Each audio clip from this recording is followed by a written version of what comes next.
Muy buenas tardes, tengan todos ustedes. Un privilegio aperturar este Congreso Internacional de Derecho Procesal con parte de los mejores procesalistas de Iberoamérica, por parte de la Academia Mexicana de Derecho Juan Velázquez, que tengo el privilegio de presidir. Y este mes de junio es importantísimo porque es el arranque y hoy iniciamos con un extraordinario jurista, el doctor Carlos Enrique Camps de Argentina, a quien hemos designado miembro destacado de nuestra academia. Muchísimas gracias por estar en este congreso tan importante con la Academia Mexicana de Derecho, Carlos. Muchísimas gracias, José de Jesús. Ustedes son los que me hacen muy feliz a mí al invitarme, al honrarme con esta designación, que esperemos, bueno, poder también hacer honor a la designación y poder participar de esas actividades con provecho para todos. Bueno, el doctor Carlos Enrique Camps es titular de la Secretaría Civil, Comercial y de Familia de la Suprema Corte de Justicia de la Provincia de Buenos Aires, Argentina. Fue asesor de la Fiscalía del Estado de la Provincia de Buenos Aires en Argentina. Fue abogado inspector de la Suprema Corte de Justicia de la Provincia de Buenos Aires en funciones de relator letrado, de ministro en materia civil, comercial y laboral. Exmiembro de la Comisión para la Preservación del Medio Ambiente de la Procuración General de la Suprema Corte de Justicia de la Provincia Autónoma de Buenos Aires, Argentina. Ha sido docente en diversas universidades, la Gastón de Chari en Posadas, Misiones, en la Universidad de San Andrés, en la Universidad Abierta Interamericana, en la Universidad de Buenos Aires, en la Universidad Pontificia Católica de Argentina, en la Facultad de Derecho y Ciencias Sociales de la Universidad Católica de Cuyo, en la Facultad de Lomas de Zamora, en la Universidad de San Isidro, en UCASAL, en la Facultad de Ciencias Jurídicas y Sociales, en el Colegio de Abogados de Mercedes, en el Colegio de Abogados y Procuradores de Neuquén, en la Facultad de Ciencias Jurídicas y Sociales y Universidad Nacional de La Plata, en la Universidad Notarial Argentina. De igual manera ha sido docente en otros institutos y organismos como la Corte Suprema de Justicia de Tucumán, Argentina, en el DIAL, extraordinario, me tocó escribir, extraordinario, y cuenta con el doctorado en Ciencias Jurídicas y Sociales de la UNLP, con maestría en la Universidad de Palermo, un destacado procesalista. Y bueno, desarrollará el tema, Carlos, el derecho humano al proceso eficaz según la jurisprudencia de la Corte Interamericana de Derechos Humanos. Importantísimo este tema cuando hablamos de tutela judicial multinivel, esta tutela de doble fuente. Y bueno, iniciamos, Carlos, porque es un tema muy interesante que tiene que ver muchísimo con lo que hoy vivimos y que de alguna manera entender la trascendencia de todo este tema de la jurisprudencia de la Corte Interamericana de Derechos Humanos en la consolidación de nuestras democracias.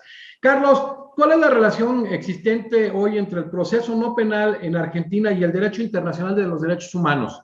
Bueno, José, es una relación un tanto tensa, porque si comparamos los contenidos de la jurisprudencia de la Corte Interamericana con las prácticas y, digamos, la cotidianeidad de los procesos judiciales en Argentina, siempre hablando de los fueros no penales. Dejamos siempre a un lado, en esta ocasión, el estudio del proceso, de la eficacia procesal o del proceso eficaz penal, porque el proceso penal ya ha tenido su momento de auge, desarrollo, y podemos decir que ya se encuentra, en cierto modo, estabilizado, al menos, bueno, en cuanto a las primeras adecuaciones o las más importantes, que en su momento exigió no solamente la adhesión al Pacto de San José de Costa Rica por parte de nuestro país, sino también el seguimiento de las doctrinas de la Corte Interamericana.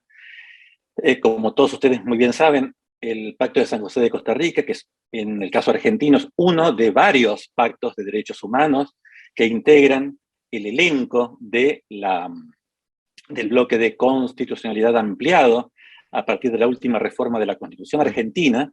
Se incorporan expresamente los pactos de derechos humanos y expresamente se incorpora el Pacto de San José de Costa Rica. También prevé la incorporación posterior de otros tratados de derechos humanos, pero el Pacto de San José de Costa Rica está incluido de manera nominativa en nuestra Constitución, y destaco justamente este Pacto de Derechos Humanos porque, a diferencia de todos los otros, también todos muy importantes, este tiene la diferencia fundamental de incluir en su esquema a un tribunal de justicia, a un tribunal que va a intervenir en litigios y va a aplicar en litigios entre ciudadanos y los estados partes, y va a aplicar la letra de la Convención Americana, del Pacto de San José de Costa Rica, y veremos que en los últimos tiempos no solamente ha aplicado la letra del Pacto de San José de Costa Rica, sino que también la ha enriquecido con contenidos provenientes de otros tratados de derechos humanos, también obligatorios en cada uno de los países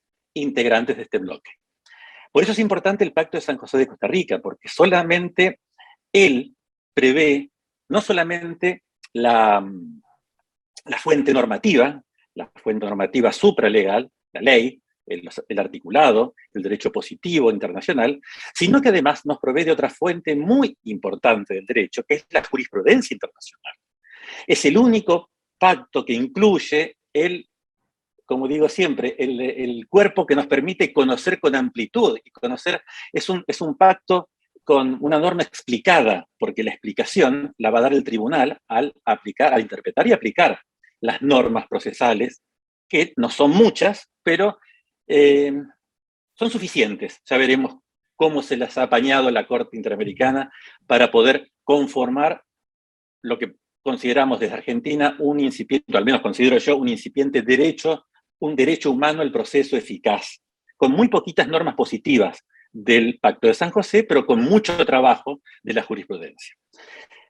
Entonces, en este tiempo, como les decía, donde ya la cuestión penal ocupó los primeros años de esta evolución, dio esto luego paso por suerte, a la aplicación del Pacto de San José de Costa Rica respecto de otros tipos de derechos, no, digamos, tan gravísimos como fueron los primeros, los que convocaron a las naciones a celebrar estos tratados. Aquí, recuerden ustedes que estos son pactos de los años 80, donde en toda nuestra zona más o menos salíamos de las dictaduras, teníamos gravísimos flagelos como eran las desapariciones de personas, las torturas, las persecuciones, las masacres. Toda esa cuestión gravísima de derecho penal internacional fue el primer motivo, el más importante, que tuvo que atacar la cuestión de los derechos humanos. Y por eso es que el proceso penal vino a atender esas emergencias en un tiempo que ya podemos considerar, al menos con la gravedad con la que comenzaron estas actividades, un tiempo ya en calma o en declive.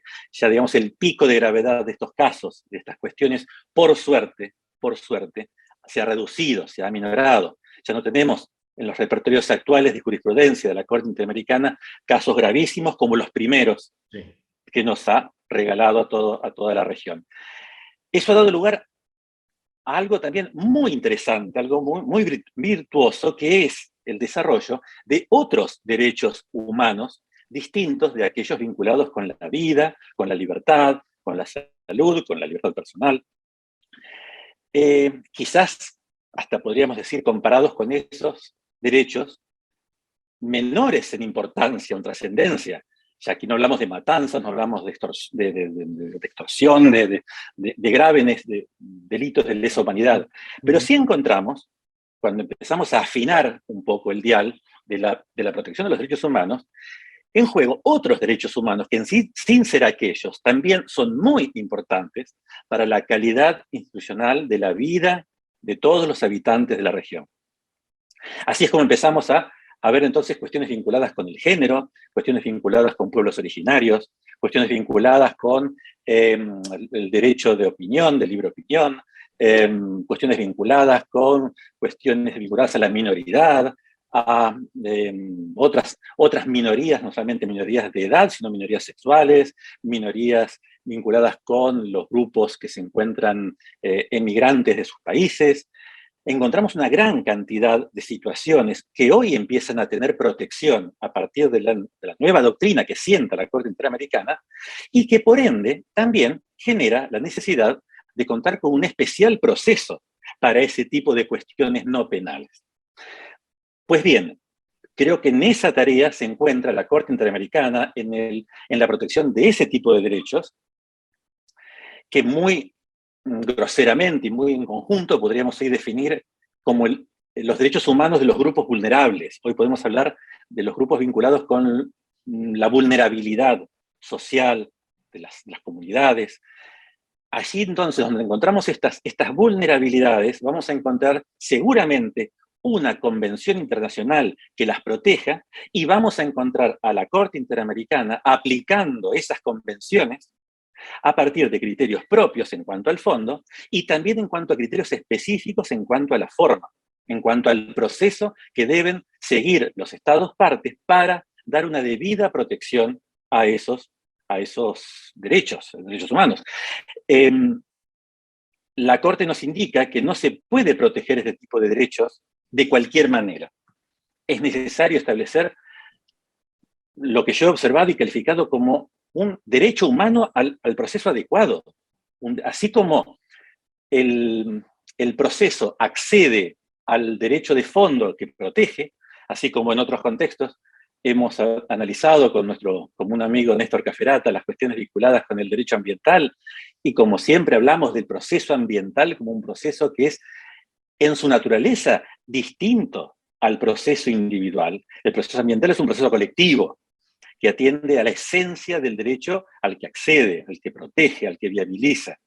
Pues bien, en muchos de nuestros países, incluido el nuestro, todavía se sigue juzgando los derechos colectivos, el derecho ambiental básicamente, mediante procesos de moldes de protección de derechos individuales. Es decir, utilizamos un proceso que no es adecuado a la naturaleza del derecho que va a proteger.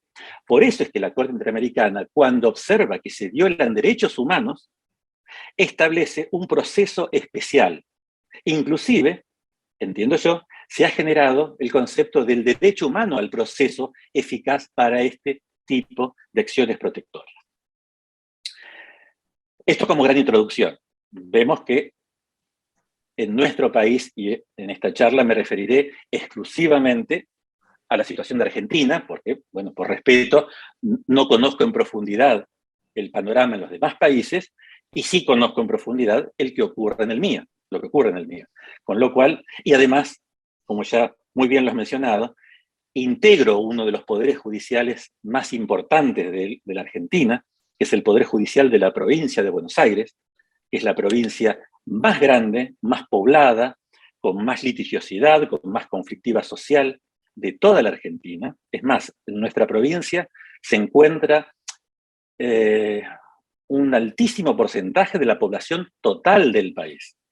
De los 40 y pico millones de habitantes que somos en la provincia de Buenos Aires, hay 15 millones de habitantes, con lo cual es el estado que tiene, como ya les decía, la mayor población, las mayores diferencias de clases, las mayores diferencias económicas, la mayor conflictividad social. Y es aquí entonces donde podemos observar la mayor cantidad de conflictividad vinculada con esta materia, la materia procesal no penal. Con lo cual tengo muy claro cómo funciona el proceso no penal en mi país, no solamente por conocer de primera mano el de mi provincia, sino además por, bueno, haber recorrido y conocer y tener muchos amigos, gran cantidad de amigos en todo el país, que me cuentan las realidades de las diferentes provincias.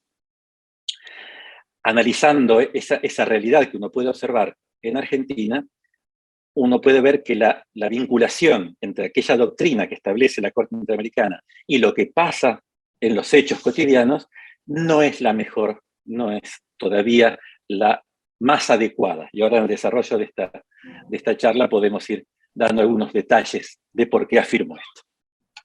Oye, Carlos, antes de, como un preámbulo, esta constitución de Argentina, la más añeja de Iberoamérica, 1853-1860, tuvo esa gran reforma en 1994. Y ahí es cuando se maneja todo este tema en el artículo que es 75 de la Constitución, ¿verdad? Así es. El manejo taxativo, porque sobre todo Carlos Ayala Carrera hacía un análisis muy profundo de antemano en este tema de cómo lo hacía, pero no taxativo, Perú en la constitución anterior a la actual, que la del 79, que precede a la de 1993, y daba hincapié en este manejo nominativo o taxativo por parte de la constitución argentina. Entonces, esta reforma fue importantísima. Fundamental, José. Hizo un vuelco, renovó muchísimo nuestra vieja constitución, muy vieja, recogiendo no solamente el derecho internacional de los derechos humanos como un elenco en cuanto a tratados mencionados en la letra de la Constitución y también mecanismos para que el Congreso incorpore nuevos tratados en el futuro que tengan este rango. O sea, dejó abierta la posibilidad de que si en el futuro se dictan nuevos, se celebran nuevos pactos internacionales de derechos humanos, la Constitución pueda receptarlos, el Estado pueda receptarlos y poder de esta manera seguir completando este nivel supralegal de Claro, normativa que de hoy manera encontramos. dinámica, ¿sí? Es un agregado que yo no soy constitucionalista, pero para Una los persona abierta que constitucionalistas, decía Sagüez. Ajá. absolutamente. Esto entiendo que es una fiesta, es como un festival, es una incorporación. Y bueno, a ver, yo en mi formación docente también vengo del sector de la teoría general del derecho. Y siempre recuerdo que, bueno, uno de los clásicos dualismos de Kelsen, cuando él mencionaba en su teoría pura los dualismos del derecho, encontraba que uno de los dualismos que él observaba era el derecho nacional y el internacional.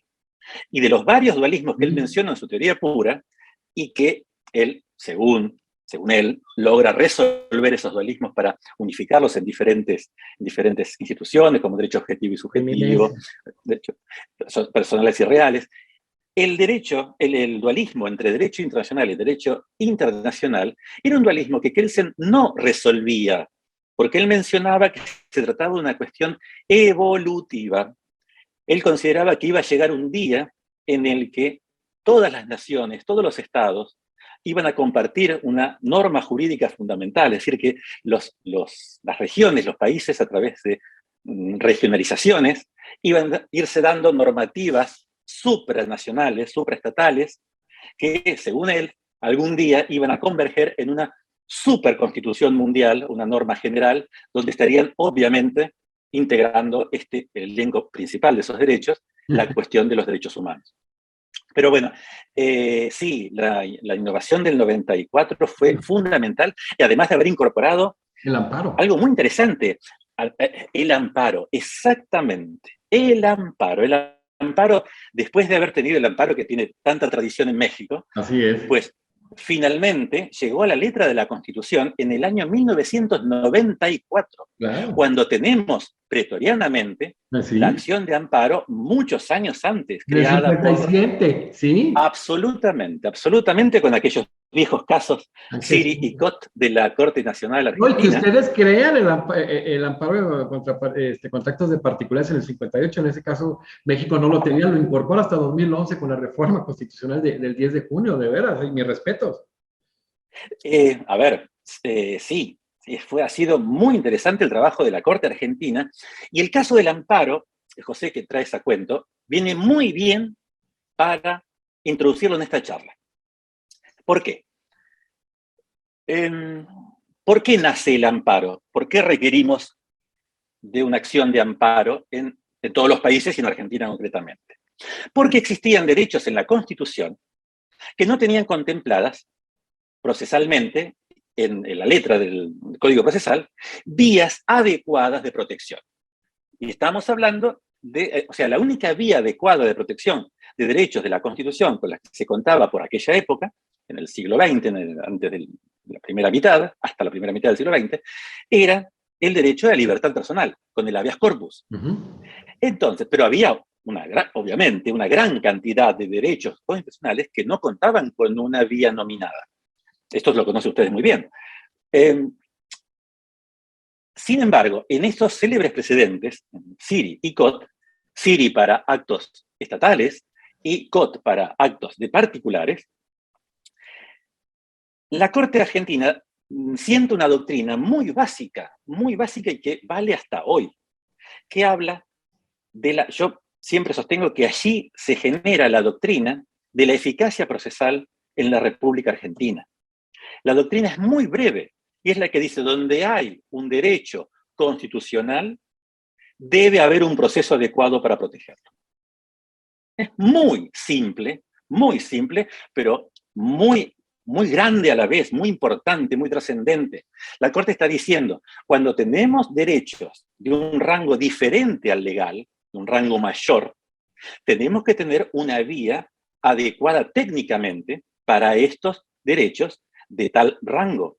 Fíjate tú, que es lo mismo que venimos a decir hoy con los derechos humanos frente al trabajo de la Corte Interamericana.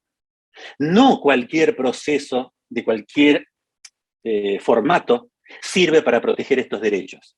Es necesario un proceso que tenga el tinte del derecho humano equivalente al derecho humano que está protegiendo.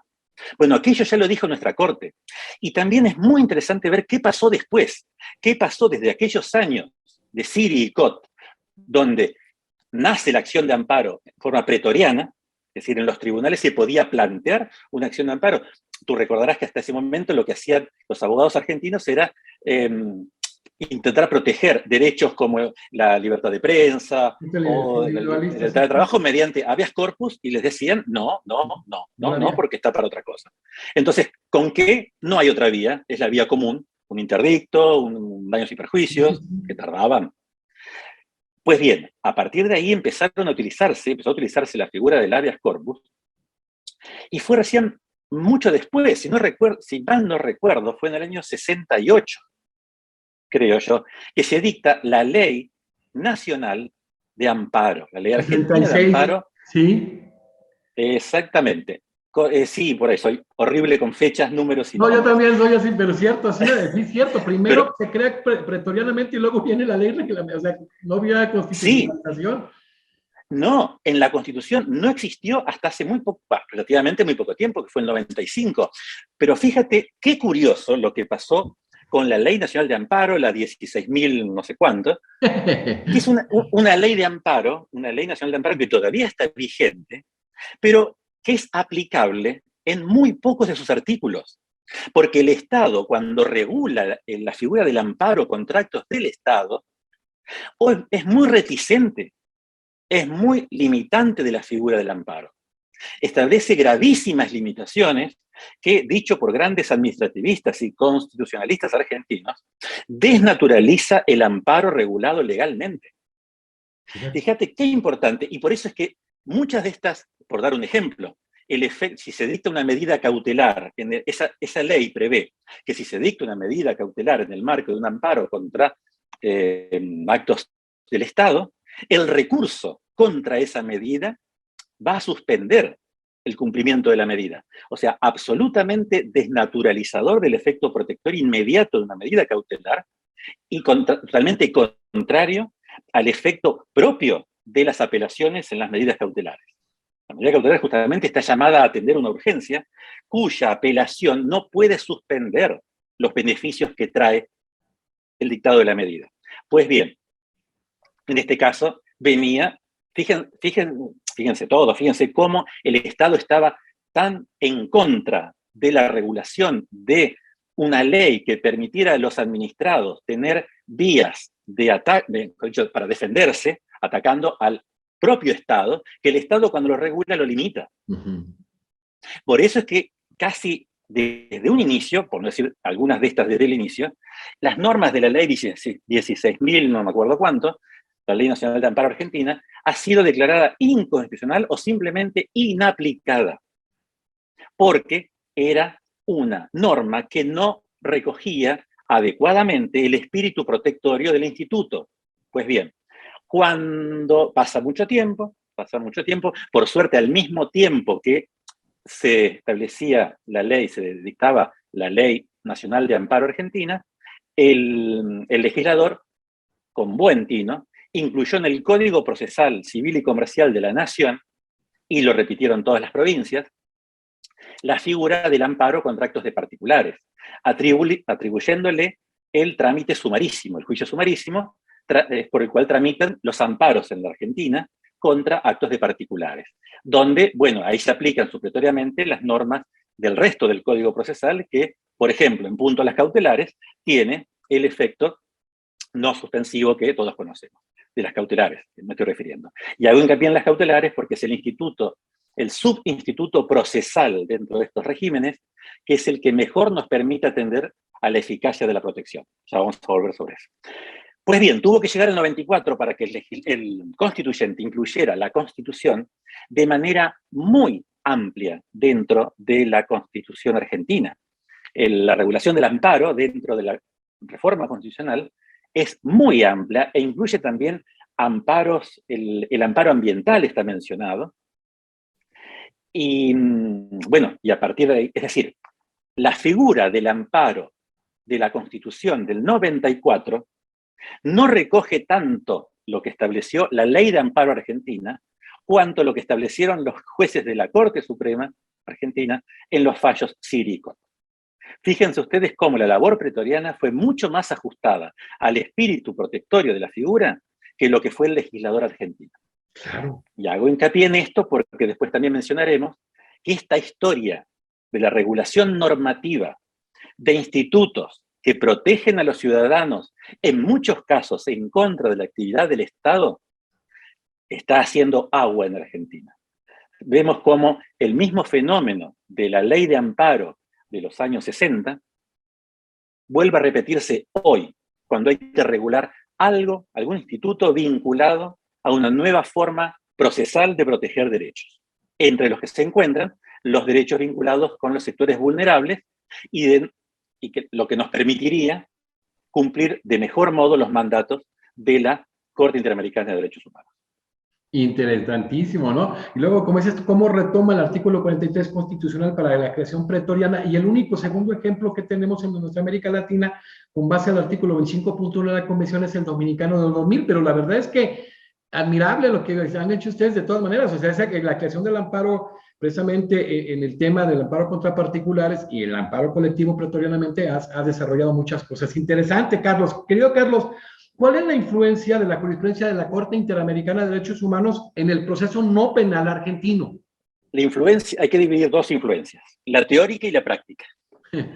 En la teórica, a mi juicio, es muy importante, muy importante. En la práctica todavía no lo es tanto. Obviamente esto no es por culpa de la Corte Interamericana, que ya hizo su trabajo.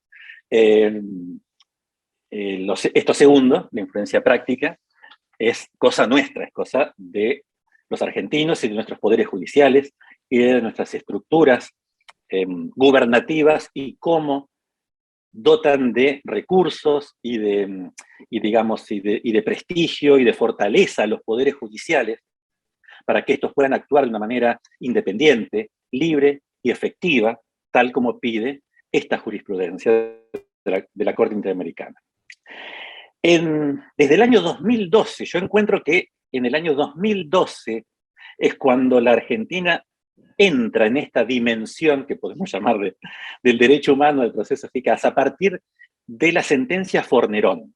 La sentencia Fornerón e hija contra Argentina, que es del 27 de abril del año 2012, fíjense que acabamos de cumplir 10 años recién desde la primera sentencia, que yo entiendo que es importante a los fines de establecer pautas para el derecho procesal no penal que responda, que defienda y que proteja derechos humanos, encontramos recién ahí una primera elaboración doctrinaria de la Corte Interamericana específicamente destinada a la República Argentina. A ver, se trataba de un caso donde se discutía la regularidad de la adopción de una niña, de la entrega en adopción de una niña por parte de su madre, y la desesperada búsqueda del padre biológico de esa niña cuando él casi no había tenido noticias, creo que no había tenido noticias del embarazo ni del nacimiento de su hija, y luego se entera que había sido dada en adopción,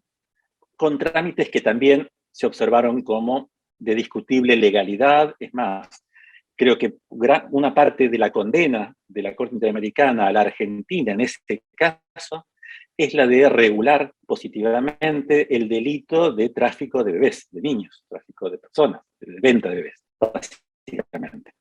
Porque es de lo que se sospechaba que podría haber ocurrido en el caso Fornerón. Pues bien, ahí tenemos la defensa de derechos no penales, derechos a la identidad, derecho al vínculo paterno-filial, derecho de la menor de conocer y vivir con su familia, derechos básicos no penales del derecho de familia.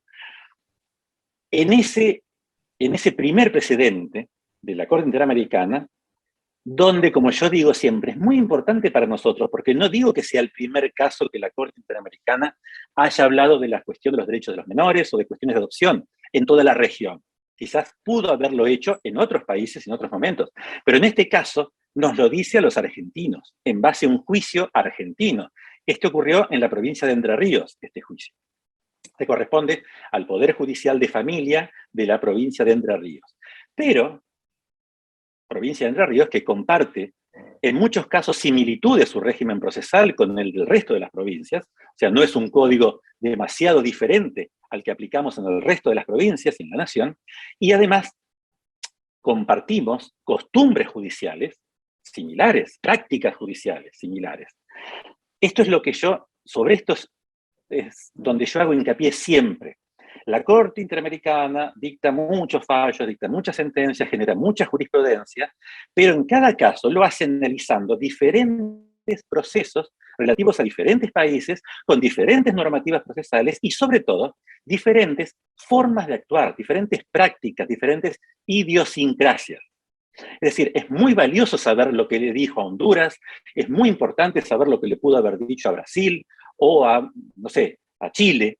Sin embargo, a mí como argentino me interesa mucho, y creo que a los argentinos debería interesarnos mucho, lo que nos dice a los argentinos cuando se pone sobre la mesa una normativa similar a la que aplicamos todos los argentinos todos los días, y con prácticas que son similares a las que podemos ver en juicios de familia de todo el país.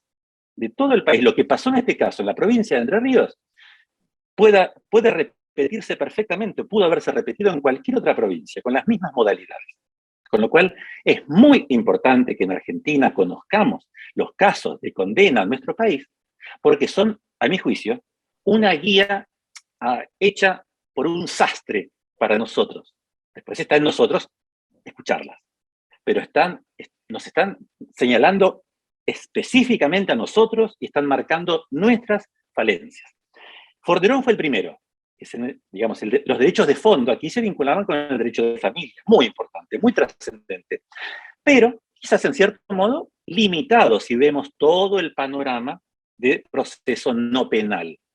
Nos queda por fuera toda la cuestión patrimonial, toda la cuestión vinculada con derechos laborales, derechos administrativos. Pues bien, tuvo que llegar el 31 de agosto del 2012 para que recibamos la segunda condena. Ahora ya por un caso que tuvo lugar en la justicia civil, de la capital federal. En la capital federal, el fuero civil está separado del comercial, a diferencia de lo que ocurre en la provincia de Buenos Aires, donde el fuero civil y comercial están juntos. Es el caso Furlan y familiares. Este es un caso muy, muy, muy importante, muy trascendente, porque nos da las pautas para desarrollar juicios de daños y perjuicios, que es el juicio paradigmático, no penal, donde se encuentran involucrados, decíamos hoy al inicio, colectivos vulnerables. Colectivos vulnerables. Sí. En el caso Furlan, desgraciadamente, encontramos la convergencia de 3 colectivos vulnerables. No uno ni dos, como dicen los vendedores ambulantes, 3 colectivos, 3 colectivos vulnerables. Tenemos el colectivo vulnerable de la minoría de edad.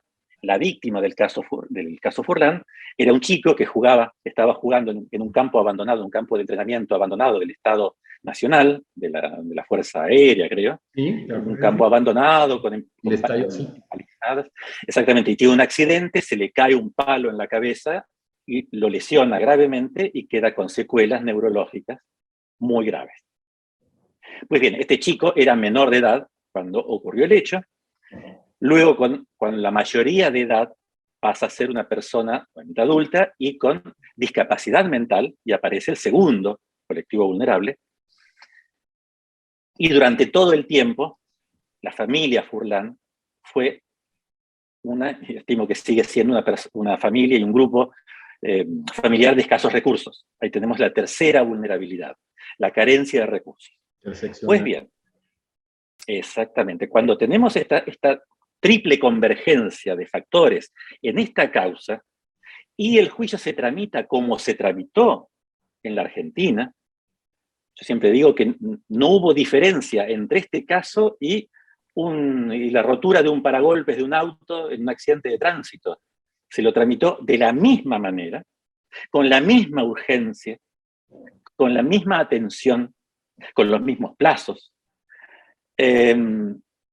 Si tienen tiempo y ganas, la sentencia de la Corte Interamericana del caso Furlan es muy interesante, porque además es meticulosísima en la reconstrucción de los hechos judiciales, de cómo esta familia peregrinaba por el sistema judicial argentino para conseguir obtención de, primero para conseguir que se dé traslado de la demanda. Estuvo un tiempo extensísimo en conseguir ubicar al demandado, cuando el demandado era el Estado Nacional, porque no había dudas de que el lugar donde ocurrió el hecho y la cosa riesgosa era de propiedad del Estado Nacional. Pues bien, hay toda una historia kafkiana para la determinación de la titularidad de dominio del predio, que es verdaderamente vergonzosa, porque mientras ese tiempo corría, la salud del chico, que requería una atención médica inmediata, cautelar, inmediata, urgente, no tuvo nada de eso. No tuvo nada de eso. Y eso lo observa muy bien la Corte Interamericana, porque incluso lleva a declarar ante sus estrados a peritos médicos que, analizando la historia clínica del chico y viendo cómo fue el accidente y cómo fue hecho el abordaje de su curación, de su intento de sanación, dice claramente que si se hubiesen adoptado medidas tempranas de protección médica para el chico, concretamente terapéutica temprana, rehabilitación temprana, el chico no habría quedado con las secuelas con las que hoy carga, con las que hoy padece. Es más, un dato muy, muy desgarrador es que el padre, que era un hombre, un trabajador, no me acuerdo el oficio, pero tiene que dejar casi su trabajo para dedicarse a aprender a hacer trabajos de carpintería y hacerle prótesis para la rehabilitación de su hijo, prótesis caseras.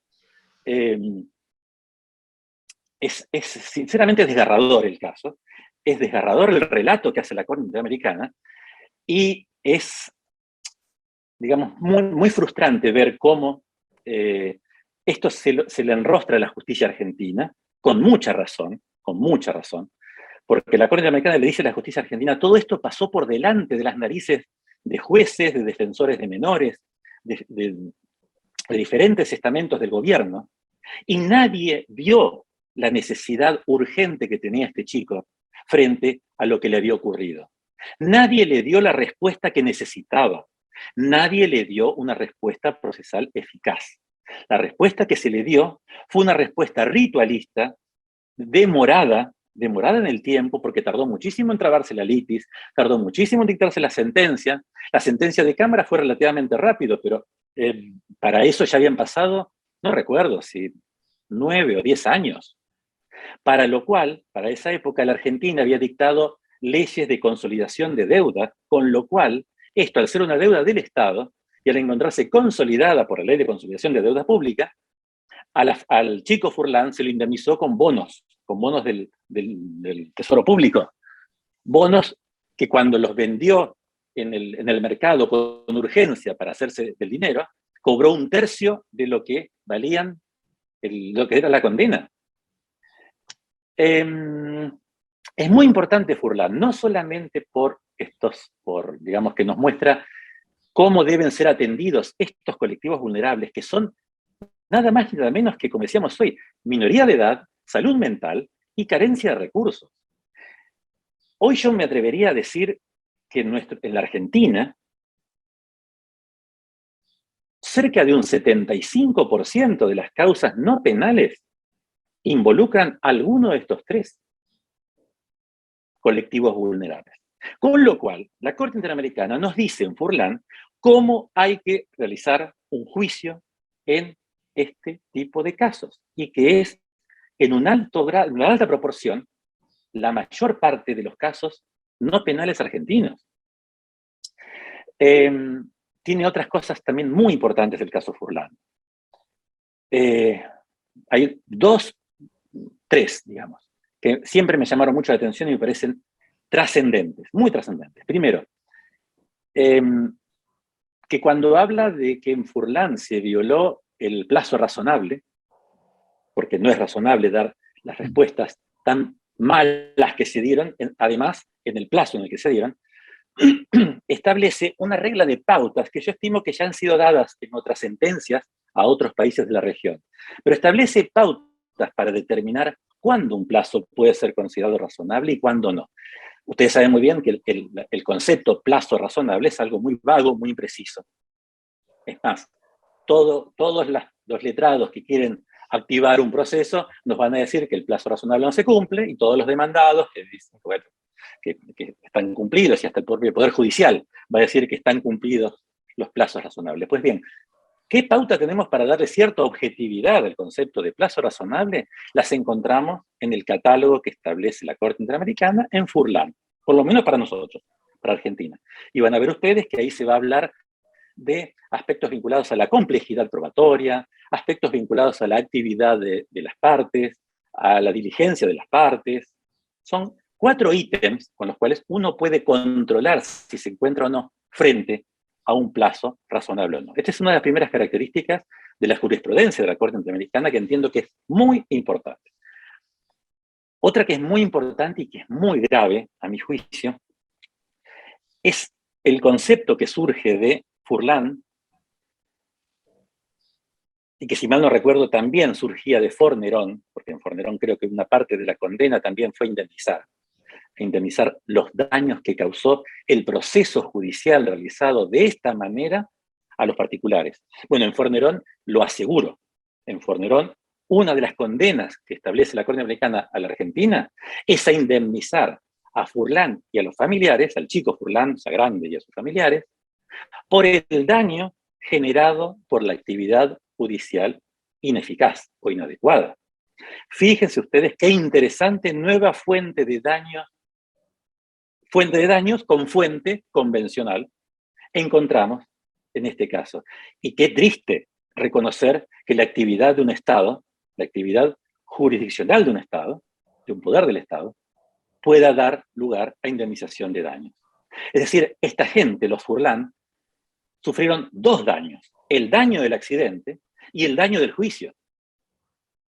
Y está dicho con todas las letras y está mandado a reparar, está mandado a indemnizar. Y un tercer concepto que también es muy interesante y muy grave, es quiénes pueden ser víctimas de ese daño causado por los estados por procesos judiciales no eficaces. ¿Solamente la víctima? No.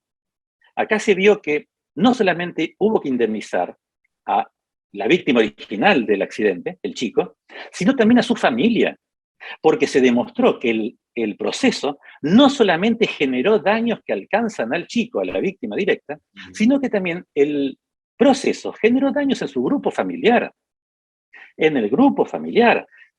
También vuelvo a recomendar la lectura de los pasajes propios del fallo Furlan, de la Corte Americana, donde se describe con crudeza el calvario por el que pasó la familia Furlan por una indebida tramitación de un juicio. No solamente esto que les mencionaba de la cuestión laboral del padre y su dedicación a rehabilitar a su hijo, también se habla de que estas cuestiones repercutieron en la estabilidad matrimonial de los padres de Furlan. La pareja se disuelve, el chico Furlan con su estado mental quedó agresivo y agredía a su abuela, a sus parientes más inmediatos. Eso le generó causas penales, una serie de padecimientos de todo el grupo familiar que la Corte Interamericana los reconoce como víctimas y les reconoce indemnización también. Esto es muy importante. Podemos incluso inaugurar en esta charla una dimensión transnacional del derecho de daños, llevado, digamos, como principal fuente causante de estos daños a los estados cuando sus poderes judiciales no cumplen las pautas de proceso eficaz que establece la Corte Interamericana. Hay un tercer caso. Tenemos solo 4, así que no los voy a aburrir con está mucha perfecto, la descripción. verdad. Ya, no, el tiempo no te preocupes. De hecho, ese caso Furlan y familiares es tan importante porque aparece la figura del defensor público interamericano, o sea, cómo empieza a trascender, ¿no, Carlos? Absolutamente. Una de las cosas que se le critican al Estado argentino fue la poca o nula intervención que se le dio al defensor interno argentino. Por eso es que después, bueno, la figura a nivel internacional tiene este relieve. pero una de las cosas principales que le reprocha a la Argentina, y es muy interesante, José, lo que hace la Argentina, porque todo lo que le reprocha al Estado, se lo reprocha en confronte con su propia legislación. Cuando el Estado argentino, por ejemplo, se defiende diciendo, porque la Corte Americana dice, el juez de Furlan debió haber actuado de oficio para proteger la integridad, la salud del chico Furlan, apenas ingresa la demanda a tribunales, o sea, apenas el Poder Judicial se entera de esta desgracia, tuvo que haber tomado el juez intervención concreta mediante medidas concretas, porque además, digamos, el demandado en este juicio, en Furlan, dentro del juicio dentro de Argentina, era el Estado Nacional, del cual dependen prestigiosísimos hospitales. O sea, tenía perfectamente a mano y muy simplemente a mano al demandado para condenarlo a que cumpla provisoriamente prestaciones médicas que, por otro lado, deberían haberse cumplido por salud pública directamente. Pero aun cuando eso no funcionara, tenía un caso concreto para ordenar al demandado a que le prestara especial atención y específica atención con sus muy buenos hospitales a este chico. Cuando el Estado argentino ante la Corte Americana se defiende diciendo no, nuestro sistema procesal es dispositivo, nosotros tenemos que esperar que el actor reclame estas medidas cautelares, no podemos, nuestros jueces no pueden actuar de oficio. ¿Con qué sale la Corte Interamericana? Con un artículo del Código Procesal Civil y Comercial argentino, por eso acá yo siempre digo que Furlan también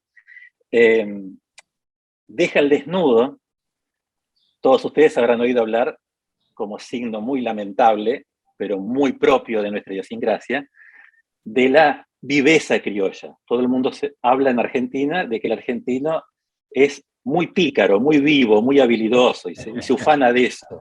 Bueno, acá ocurrió una viveza criolla argentina procesal.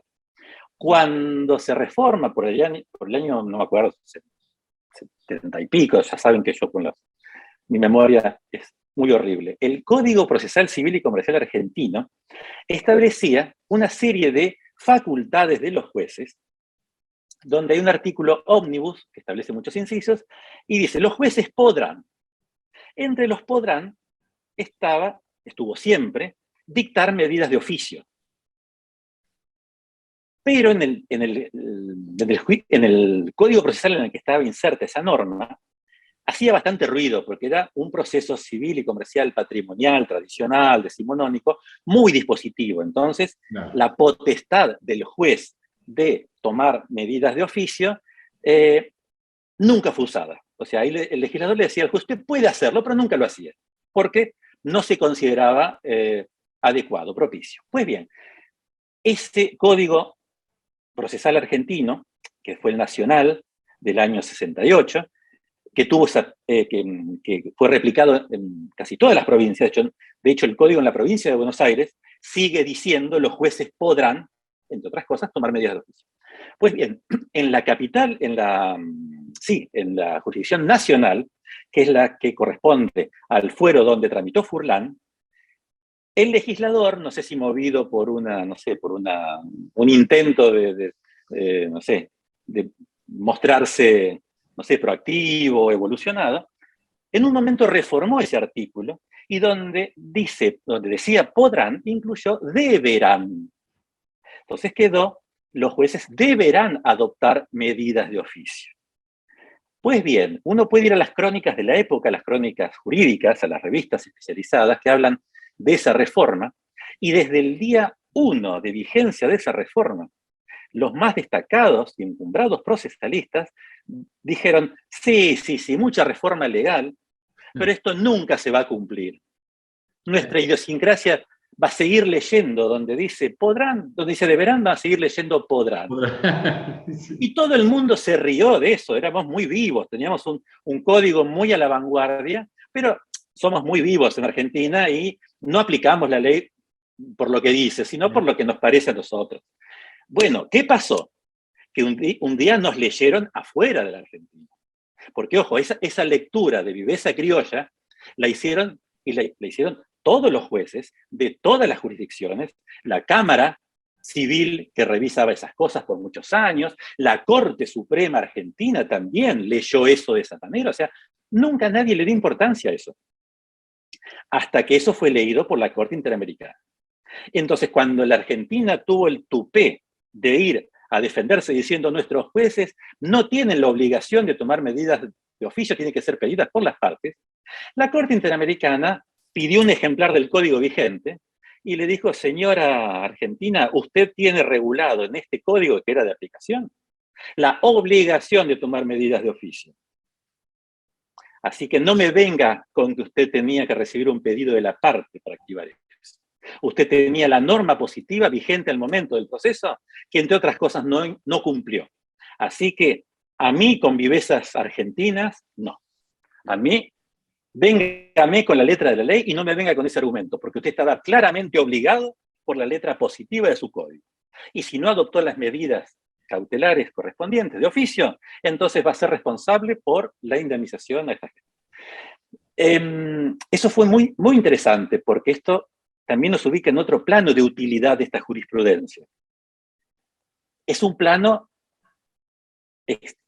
extraño a la Argentina, porque mientras nos controlamos dentro de nuestro país, ya ven ustedes, ¿qué hacemos? Como decimos aquí, muchas vistas gordas, muchos estamentos de control del funcionamiento de los jueces dentro de nuestro país, estamos también teñidos por esta idiosincrasia de tolerar ciertas prácticas, de tolerar ciertas cuestiones que no son adecuadas, que no son correctas. Entonces tiene que venir, lamentablemente, alguien de afuera, alguien que nos mira de afuera, para dejarlas al desnudo.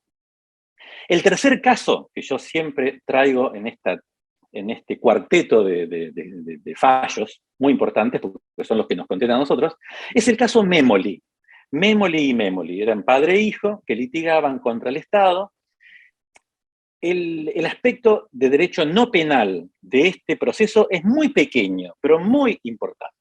En el caso Memoli, lo que había existido era una condena a los Memoli por difamación, un delito de injurias, calumnias, bueno, tampoco lo penal es mi especialidad, así que no recuerdo bien qué tipo de formato era, por haber hecho comentarios agraviantes a través de la prensa.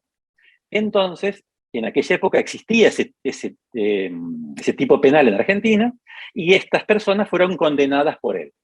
Luego, con el paso del tiempo, este delito fue derogado por también fallos de la Corte Interamericana. Pero en aquella época estaba vigente, con lo cual los Memoli llevaron adelante la batalla para intentar que le levanten esa condena o que dejen sin efecto esa condena contra ellos en todas las instancias en Argentina, que fue mal, y luego fue a la Corte Interamericana para intentar, justamente, una vez que el delito se dejó de lado en la Argentina, se derogó, intentó llevar el caso de vuelta a la justicia argentina y diciéndoles que una condena que ya había sido firme y creo que hasta cumplida, quería esta gente que se la levantaran y se las modificaran. Pues bien, en este caso la situación hizo que fuera siempre un rechazo y llegar a la Corte Interamericana con la cuestión penal. En la Corte Interamericana también le dicen que no se puede reabrir un juicio por más que se haya revocado, se haya dejado sin efecto un tipo penal con el paso del tiempo. Entonces, la gran primera parte, la mayor parte de la sentencia en el caso Memoli, se refiere a estas discusiones de derecho penal vinculado con la posibilidad o no del mantenimiento de la condena por un delito que fue luego derogado por el país. Pero, para nuestro interés, cuando la Corte Interamericana pide los antecedentes del caso Memoli, pide todos los antecedentes judiciales que existen. Y entre todos los juicios penales, porque fueron varios en diferentes momentos, junto con todo ese material, marchan para la Corte Interamericana, primero para la Comisión y luego para la Corte, un expediente muy chiquitito, que es el expediente de daños y perjuicios. El expediente de daños y perjuicios que le inician los agraviados por los dichos de los Memoli a los Memoli para que los resarzan por haber sido injuriados, agraviados. La cuestión civil. Pues bien, ese expedientito, que digamos era secundario para la cuestión de fondo por la que fue llevado el caso a la Corte Interamericana, también llega a la Corte Interamericana y también es analizado por la Corte. Y la Corte observa en ese expediente civil que fue iniciado junto con la primera sentencia penal condenatoria, se inicia el juicio civil por daños y perjuicios. Observa que habían pasado, no sé si creo que 9, 10 años, y todavía estaba, no me acuerdo si se había llegado a trabar, creo que la litis estaba trabada, pero no había sentencia de primera instancia. Y lo que es más grave, se había trabado contra los padre e hijo Memoli una medida de inhibición general de bienes que estaba vigente sin existencia todavía de sentencia, ni siquiera de primera instancia.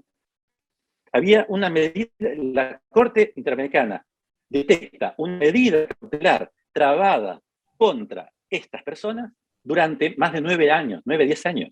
Entonces, más allá del tratamiento que le da el tema penal, respecto de esta causa civil y de este tema, nos condena a la Argentina, primero que se levante inmediatamente la medida cautelar. Se encuentra que una medida cautelar durante 9 años es irrazonable, excesiva, violatoria de los derechos humanos, en este caso, ¿de quién?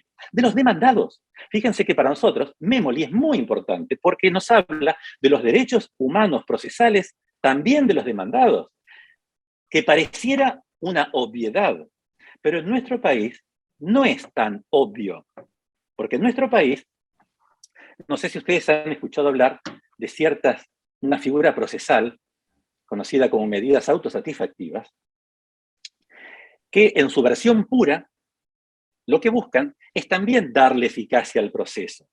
Pero, a mi juicio, y también al juicio de la Corte de Buenos Aires y de la Corte Nacional, cuando se aplica la medida autosatisfactiva de modo puro, que es decir, mediante un pedido muy fundado y muy justificado que hace la parte que requiere protección al juez, el juez reconoce que existen las condiciones para brindar esa protección y brinda la protección mediante un autosatisfactivo, mediante una medida autosatisfactiva o una sentencia autosatisfactiva, que de no ser recurrida pasa en autoridad de cosa juzgada material, así como lo oyen, está atendiendo, por supuesto, que muy eficaz y muy rápidamente lo que pide el actor, pero está olvidando y violando gravísimamente, el derecho de defensa del demandado. ¿A qué vamos? Siempre hemos sostenido que cuando hablamos de derecho procesal de cualquier naturaleza, tenemos que buscar las vías adecuadas para la debida protección, pero sin dejar de lado el mínimo de derecho de defensa de los demandados. Bueno, las medidas autosatisfactivas lo dejan de lado. En Memoli nos explican que los demandados también tienen derecho a un proceso eficaz. En este caso, los demandados eran unos recalcitrantes ofensores de la dignidad de las personas y causadores de daños. Y por eso eran demandados en este juicio. Pero aún así, no se lo puede tener inhibido sus bienes durante 10 años. Eso es lo que dice la Corte Interamericana, nos condena a que se levante la cautelar, a que se dicte rápidamente sentencia de primera instancia para definir los derechos patrimoniales en esa causa, y condena a la Argentina a que indemnice con dólares, con dinero, a los Memoli por los 9 años que estuvieron inhibidos abusivamente en sus derechos. El último caso es el caso Spoltore, que es el caso que se dicta, la sentencia que se dicta el 9 de junio del 2020, en plena pandemia, y es una sentencia que se dicta con el Tribunal de Costa Rica sesionando virtualmente. Es un caso muy interesante también para otro tema que a mí me interesa mucho y que otro día, si te interesa, podemos charlar sobre el derecho procesal electrónico. Sí, claro. Bueno, esta es una sentencia digital, la sentencia que se dicta elaborada y reflexionada digitalmente, virtualmente, y se dicta el 9 de junio del 2020. En el caso de Spoltore, para ser muy sintético, se habla de qué grupo vulnerable, del grupo de los trabajadores.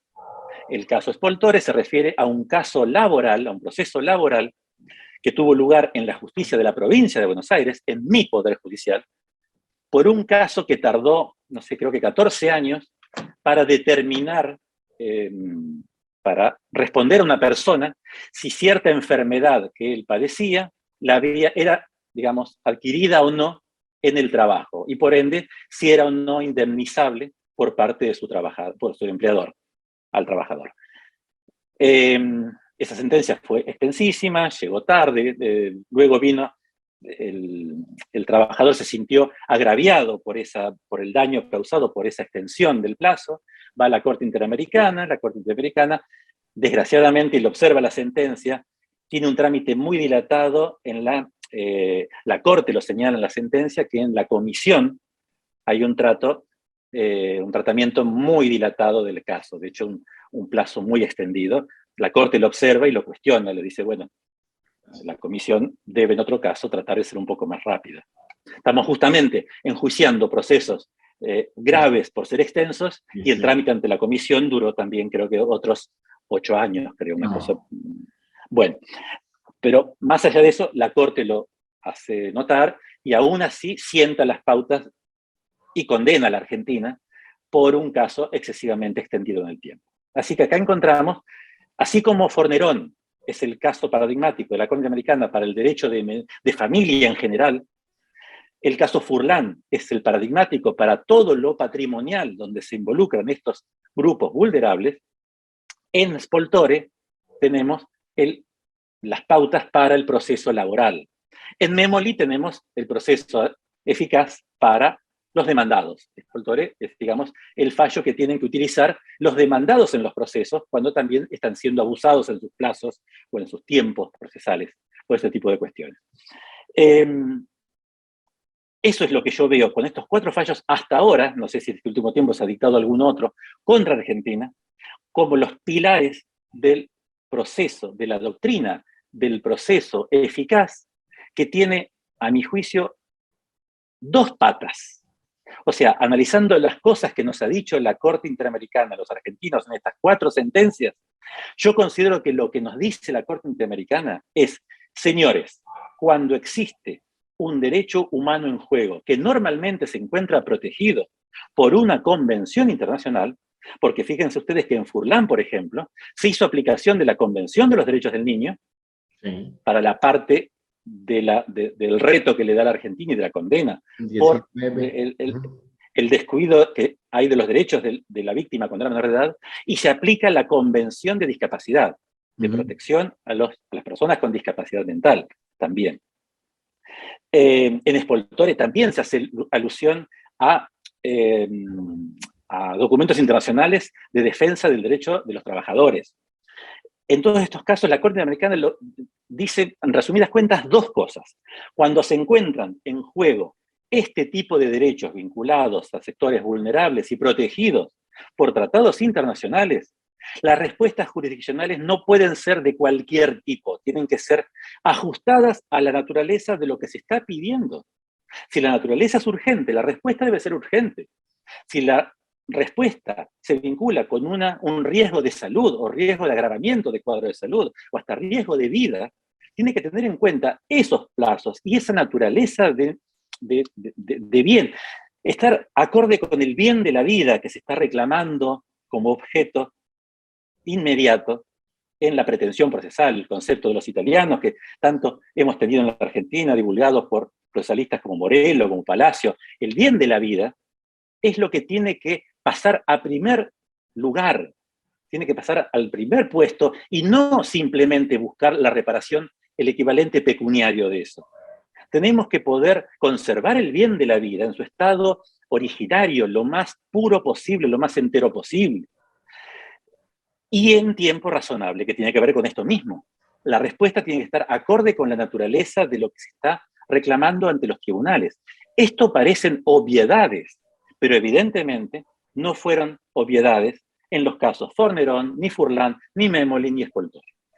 Así que yo brego porque esto sea escuchado, al menos en mi país, y que los tribunales resuelvan los casos con, obviamente, las normas vigentes. Pero si las normas vigentes no están acordes con estas pautas, tienen que echar mano a la creatividad y a la actividad oficiosa, y a la modificación oficiosa de las normas, como hicieron todos los jueces cuando se plantearon amparos contra actos del Estado, vigente la Ley Nacional de Amparo, para adecuarla a la correcta protección que estaba ¿dónde? En la doctrina de la Corte Nacional Argentina. Pues bien, ahora aquí, los jueces argentinos, si los códigos procesales vigentes no dan los lineamientos legales procesales adecuados para dar estas protecciones, tienen que saltar eso y hacer un control de convencionalidad de las normativas procesales a la luz de estas pautas. Control de convencionalidad que también nuestra Corte Argentina ha dicho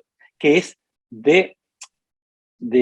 es obligatorio, es de carácter obligatorio por todos los jueces realizar el control de constitucionalidad y de convencionalidad e incluso de oficio. De oficio, inclusive de acuerdo a nuestra jurisprudencia de la Corte Argentina, que refleja lo que hace la Corte Interamericana. La Corte Interamericana de oficio analiza la convencionalidad de las normas procesales que se aplicaron en los países. Entonces, eso también ha dicho nuestra Corte, que lo debe hacer todo profesor para enseñar y todo juez para juzgar en nuestro país. Y todavía eso no ocurre. Esperemos que pronto ocurra.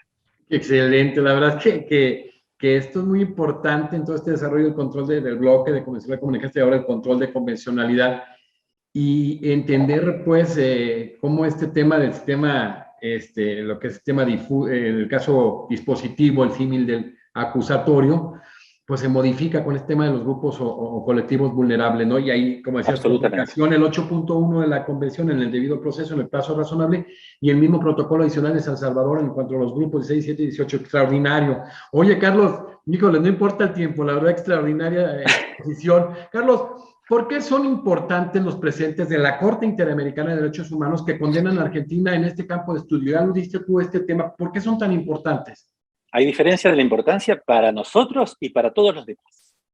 Para todos los demás países es importante, bueno, porque se generan doctrinas. Sí, yo creo que, a ver, a mi juicio, yo respeto mucho las decisiones de la Corte Interamericana, y no solamente por la jerarquía del tribunal del cual dimanan, sino porque además, específicamente en las que acabo de mencionar, yo estoy absolutamente convencido de la bondad de las soluciones, no solamente por una recta interpretación de los textos convencionales, sino porque además, para mí es evidente que eso mejora la calidad del servicio de justicia, porque atiende de mejor manera a lo que buscamos todos los ciudadanos cuando acudimos a tribunales. Y cuando digo todos nosotros. Siempre explico que esto no es una cuestión de minorías sexuales, hasta no es una cuestión de las mujeres, no es una cuestión de los menores, no es una cuestión de los grupos migrantes. Todos integramos en algún momento y de alguna manera un grupo vulnerable y todos requerimos y merecemos una respuesta de esta calidad. Todos somos consumidores. Todos algún día seremos viejos. Todos integraremos la categoría de adultos mayores que también merecen una especial protección. Ni hablar de que todos fuimos chicos, todos fuimos menores de edad, y ni hablar de las mujeres en las cuestiones de género. O sea, todos, absolutamente todos. Por eso digo que defender la adecuada aplicación de esta doctrina de la Corte Interamericana es defender nuestros derechos, los derechos de todos nosotros, de todos los habitantes. Por supuesto, hay personas mucho más expuestas a esta vulnerabilidad que otras, pero en definitiva, todas. Si yo un día tengo un reclamo como consumidor o como habitante de un ambiente contaminado, voy a querer también que la respuesta jurisdiccional atienda mi reclamo concreto de acuerdo a las pautas y las medidas concretas que en estas jurisprudencias, en estos fallos, se sientan. Por eso pensemos, está muy bien pensar de manera altruista en las demás personas que están padeciendo, que son muchísimas, y que es muy grave la situación, pero también pensémoslo, seamos egoístas, y aún así también es importante este tipo de doctrinas, porque es la justicia que todos merecemos, que todos los ciudadanos merecemos. Carlos, ¿cuáles son las pautas centrales de la doctrina de la Corte Interamericana de Derechos Humanos con respecto al derecho procesal no penal argentino? Bueno, José, yo considero, a partir del estudio que hemos hecho de estos lineamientos dirigidos a nuestro país, que son por esos dos caminos. Se podría sintetizar, como recién les mencionaba, en esas dos líneas de trabajo. A mi juicio, la Corte Interamericana lo que nos pide a los argentinos estaría resumido en esas dos premisas, que cuando están en juego este tipo de derechos de sectores vulnerables, y ya hemos dado un concepto muy amplio de sectores vulnerables, la respuesta debe ser adecuada a la petición que se efectúa, adecuada a la naturaleza de la petición que se efectúa. Siempre digo, esto parece una obviedad, pero no es una obviedad. La salud del chico Furlan no merece la misma, no puede merecer la misma respuesta que la de la rotura de un guardabarros de un auto que colisionó en un accidente de tránsito. No es lo mismo. La reparación de una ladera que la reparación de un brazo fracturado. No es lo mismo, no es lo mismo. Y esto, bueno, por mucho tiempo, en Argentina al menos, y sobre todo con la vigencia del concepto decimonónico y patrimonialista del derecho civil argentino y del derecho procesal, sí se entendía que era lo mismo. Sí se entendía lo mismo. De hecho, a ver, y acá también vuelvo a traer la figura del amparo.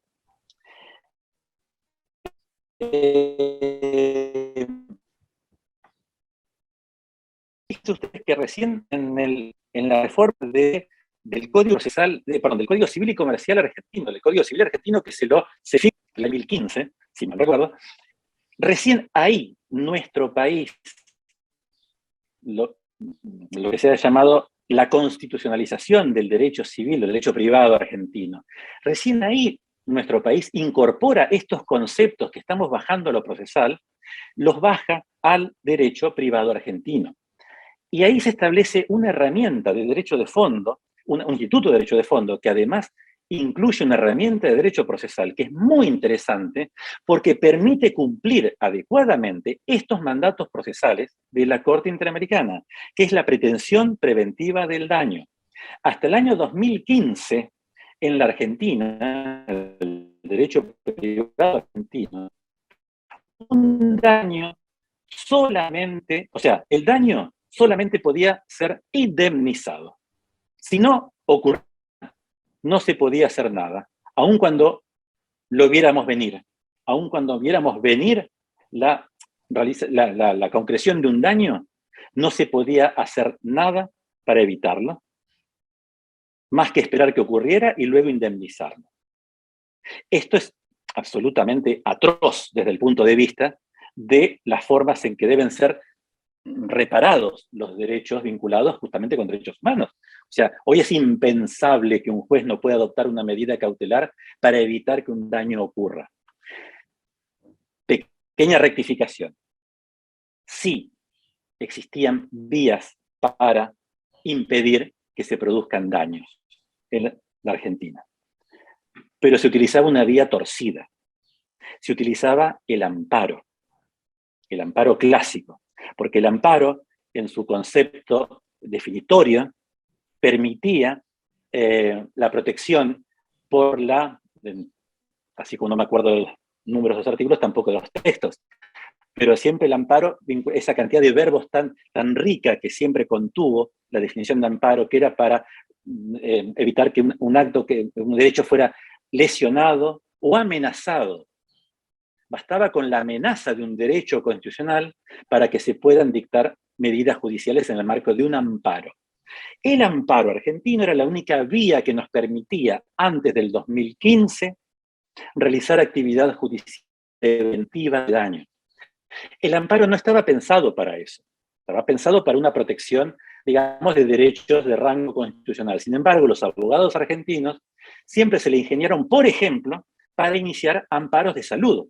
Cuando por ejemplo, una prestadora de salud comunicaba al que le recibía las prestaciones que iba a suspender la prestación o que iba a cortar la prestación de cierta medicación o de cierto tratamiento, la vía procesal para impedir ese daño, el que le iba a causar al paciente el cese, por ejemplo, de la medicación oncológica, de la prestación de esa medicación, siempre fue en Argentina hasta el 2015, la única vía, era el amparo de salud, porque permitía, mediante la denuncia de la amenaza de un derecho, el pedido de una medida cautelar de no innovar al juez, para que se mantenga la prestación de medicación oncológica.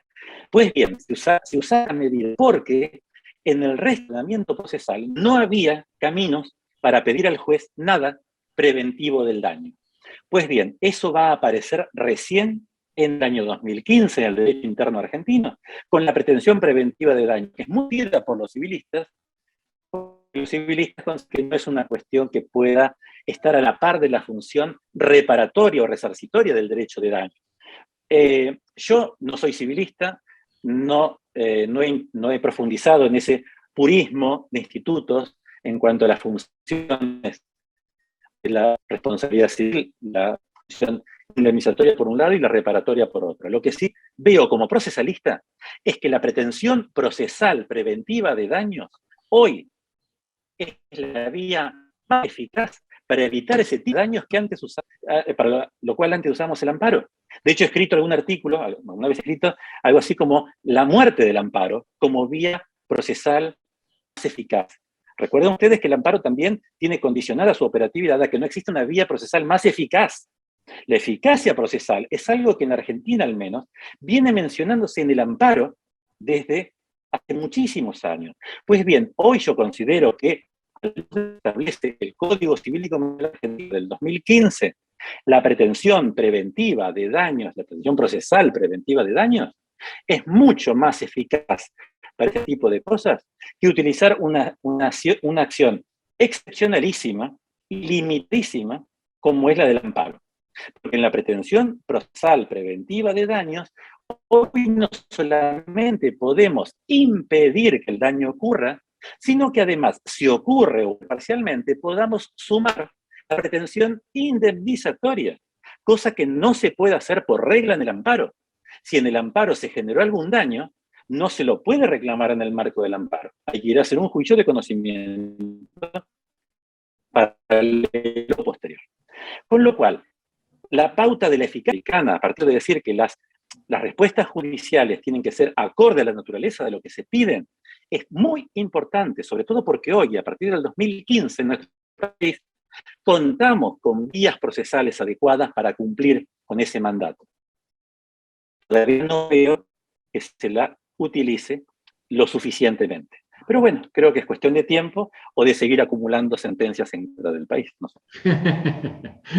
Oye, Carlos, para cerrar esta brillante participación, pues ya hablaste de las pautas centrales de la doctrina de la Corte Interamericana en relación con el proceso, con el derecho procesal no penal de Argentina.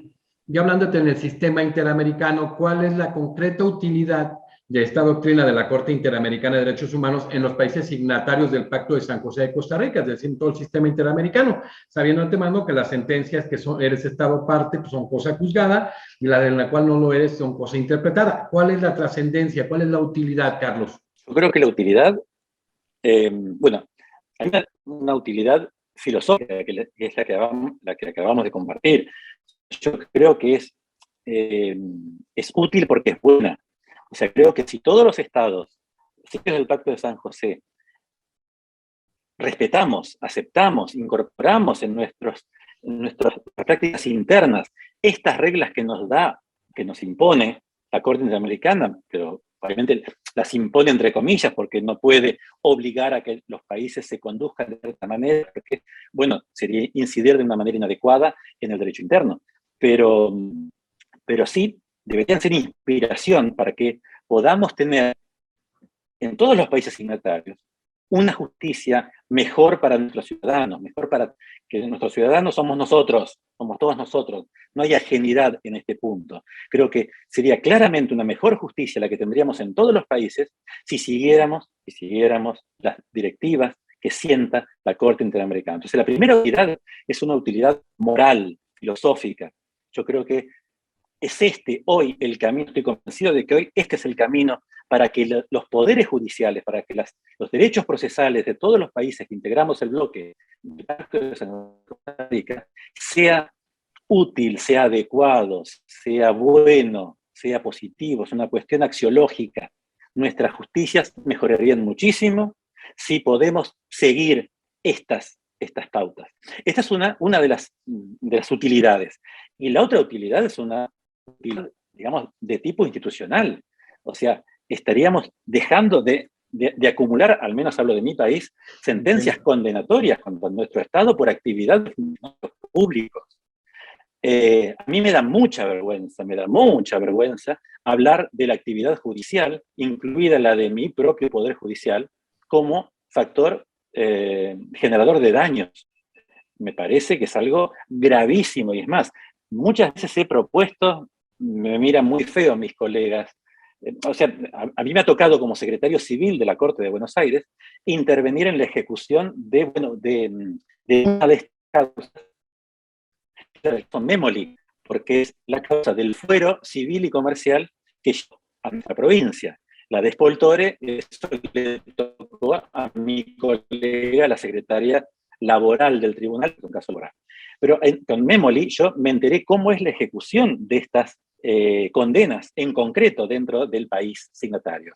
Y ahí me enteré que el dinero, las indemnizaciones que generan los jueces del Poder Judicial de la provincia de Buenos Aires, esa indemnización que la nación, o sea, se descuenta de los impuestos, o sea, lo paga la nación. O sea, tengamos esto en claro.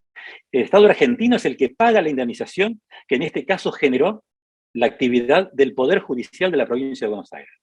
El dinero que paga la Argentina, en este caso a los Memoli, es un dinero que luego será descontado de las remesas que el Estado Nacional envía a las provincias como coparticipación federal de impuestos. Entonces, el gobierno de la provincia de Buenos Aires recibe menos dinero cuando su provincia generó responsabilidad patrimonial internacional del Estado argentino. Con lo cual, yo creo que es, a mi juicio, responsabilidad del Estado bonaerense hacer observar este tipo de normas para dejar de incurrir en este tipo de responsabilidades. Concretamente, controlar cómo funciona el Poder Judicial en cuanto a celeridad, a calidad de sentencias. Hay muchos organismos de control del Poder Judicial, desde el Consejo de la Magistratura, desde el momento en que el Poder Ejecutivo también integra los cuerpos que seleccionan a los jueces, inclusive está el cuerpo político, que es el jurado de enjuiciamiento en la provincia de Buenos Aires, que es el que analiza el comportamiento de los jueces en cuanto a la aplicación. Bueno, yo creo que debe llegar un momento en el que haya o responsabilidad individual de los jueces que causan estos daños, que luego son indemnizados por su Poder Judicial. Esto es muy antipático lo que estoy diciendo, pero creo que en un punto, o sea, las sentencias de Fornerón, Furlan, Memoli y Spoltore tuvieron un juez que firmó. Tuvieron un juez que firmó eso. Y a ver, también es cierto que son los casos que fueron llevados a la Corte Interamericana. Yo podría decirles que como secretario de la Corte de Buenos Aires y viendo todos los expedientes que llegan de todos lados de la provincia de Buenos Aires a la Corte de la provincia, podría decirles que en muchos casos los plazos y la calidad de las respuestas de Memoli, de Spoltore, no son únicos, sino que en otros expedientes. Con lo cual, bien haríamos en la provincia de Buenos Aires hacer un mea culpa y revisar internamente cómo estamos funcionando. Porque les aseguro que hay muchos expedientes en la provincia de Buenos Aires que desgraciadamente podrían caer bajo las pautas de control de calidad de sentencias de la Corte Interamericana si es que son llevados, digamos, adecuadamente por un abogado que lleve el caso a la comisión y luego a la Corte. Esperemos que eso no ocurra, pero también esperemos que como Poder Judicial tengamos en cuenta estas lecciones de la Corte Interamericana. No es gracioso seguir sumando sentencias condenatorias, ni por la responsabilidad internacional en la que incurrimos, ni por, insisto, primero que decimos, porque esto es una mala calidad del servicio de justicia, y en todos los casos encontramos a personas concretas que padecieron realmente la actividad jurisdiccional, más allá de los daños y perjuicios. Excelente, Carlos. La verdad que es muy interesante. Vamos a vernos más adelante. Obviamente vas a ser ahora como miembro de la Academia un constante.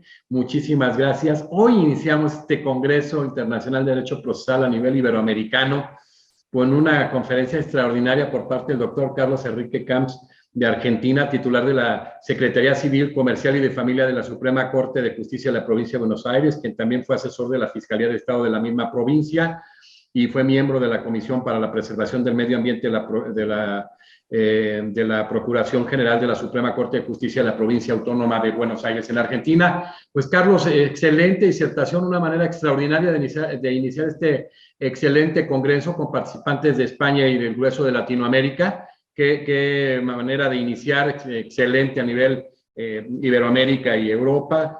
Muchísimas gracias por estar presente en la Academia Mexicana de Derecho Juan Velázquez, que es tu academia desde hoy como miembro, y vamos a ir trabajando de la mano en muchos temas. Y bueno, aterrizaremos cosas muy importantes precisamente para que tu integración sea lo que debe de ser y que valga la pena en este intercambio de ideas. Hoy hablando precisamente del derecho humano al proceso eficaz según la jurisprudencia de la Corte Interamericana de Derechos Humanos, ya hablaremos de estos procesos electrónicos, pero qué importante es este tema precisamente de este proceso eficaz y las sentencias de la Corte Interamericana de Derechos Humanos, incluso algunas de las opiniones consultivas que se han vertido con relación a los temas. Y sobre todo hablar tú de que entendamos, ¿no?, que estas directrices, estos parámetros fijados por la Corte Interamericana de Derechos Humanos son sumamente importantes y que hoy el estatus de la jurisprudencia de la Corte Interamericana de Derechos Humanos, de estas sentencias de la Corte, están marcados a partir, no del caso del Monacil Arellano, que no era vinculante, sino a partir de mismo noviembre de 2006 con el caso Trabajadores Cesados del Congreso contra Perú, donde se determina que es vinculante, que es oficio, y que evidentemente en este caso completo la Convención Americana sobre Derechos Humanos es norma de normas, y que nuestro derecho nacional termina siendo infraconvencional. Eso es sumamente importante. Muchísimas gracias, Carlos, por estar en la academia, que es la primera de muchas participaciones que nos van a enriquecer precisamente en este intercambio de ideas y en el manejo de la cognición jurídica. Gracias, Carlos. Gracias a ustedes. Estoy muy contento y muy honrado por la invitación, José. Así que muchísimas gracias. Muchísimas gracias. Pues hoy despedimos al doctor Carlos Enrique Camps de Argentina con el tema del derecho humano al proceso eficaz según la jurisprudencia de la Corte Interamericana de Derechos Humanos, y vamos a continuar con el desarrollo de este congreso tan importante, con temas muy interesantes y con varios de los mejores expositores de nuestra América Latina y diríamos más bien de nuestra Iberoamérica. Muchísimas gracias a todos. Nos vemos en la siguiente conferencia.